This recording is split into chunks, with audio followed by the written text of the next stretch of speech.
nobody trusts poor Hiccup's judgment.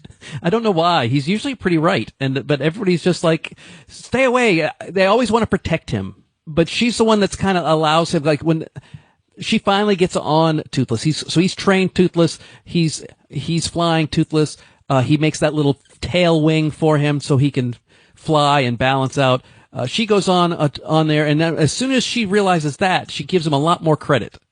But up until then, nobody is taking his word for anything.